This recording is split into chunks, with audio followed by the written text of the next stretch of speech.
Tara guys, samahan nyo ako magdadamo dito po sa aming likod ng bakuran at tatanim tayo ng gulay. Yan po guys, kita ko po yung okra tsaka kamatis. Yan guys, pagsitagan daw muna tayo.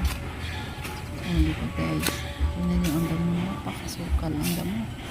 Tingnan mo guys, ang hirap ng damuhin kasi matigas, lumalaban. Pero walang matigas sa taong nagsisipag guys. Tingnan guys, hindi pa rin ako sumusuko dyan kasi natataniman ko ng okra, talong, tsaka kamatis at sili. Salamat guys na sumusuporta sa aking mga video. Pagpalain po tayong lahat guys. Thank you.